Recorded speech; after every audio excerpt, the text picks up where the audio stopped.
Got asked a good question. Tears for Fears.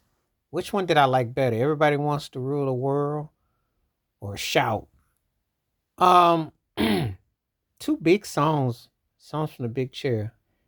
I love that album back in '85.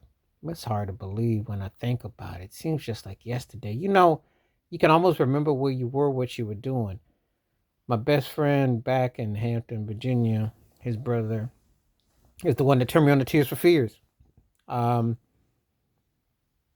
I listened to that tape and it was so catchy. It was almost like, and so I always had friends back then who'd recommend music or things to like take in, and it really was cultivating. I didn't really think about it until I think about it in hindsight, and it's like I needed something that would kind of speak to me, and there was so much great artistry coming out of the UK back then, and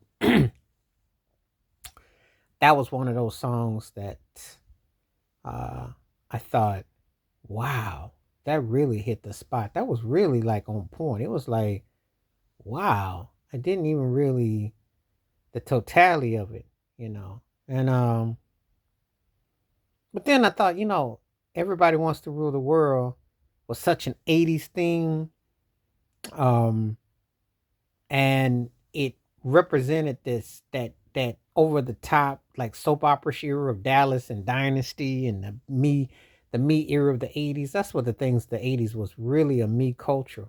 And it was like one of those songs that kind of actually spoke to that. You think about it in hindsight, it was like, yeah, that was a real '80s type of song. And you listen to the words and the chorus, it just kind of pounds and emphasizes that. So it was one of them songs that, yeah, it's very '80s. It was so representative of that time that it's it's almost comical when you think about it in hindsight. You're like, yeah, that's really '80s all the way. That really speaks to the era. I mean, that really is like, yeah, to very, very much so, you know.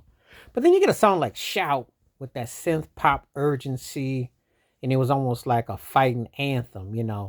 And I like that. And that's the thing about the '80s, which made the '80s so great, in that artists came out on certain records and they were making statements, and they had these songs, and they made you kind of look at their body of work and the totality. And Tears for Fears was one of those acts that I definitely was feeling that vibe from, and I really liked how it was, how it was leading itself.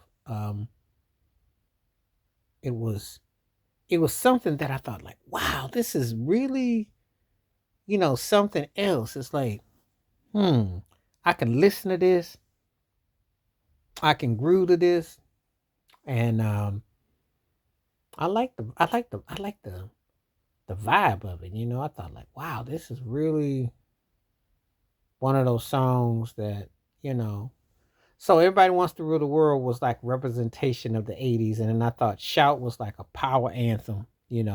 So it kind of puts you in a frame of mind, and so I like both songs. I think I like them both, but in two different ways. But I think they're both strong tracks, and I thought that was a strong album. But I like both those songs. Definitely were what I call money tracks. Tears for Fears hit the mother load, and they're still touring as we speak right now. So great reminders of those two songs. Please like, subscribe, welcome thoughts, comments, and I do respond. Thank you. Wash your hands, keep your mind clear, watch out for another. Share it if you like, and hit that membership, because when you do, requests like this come true. Stay safe, stay blessed, stay woke, stay free. I'm all the time. Peace.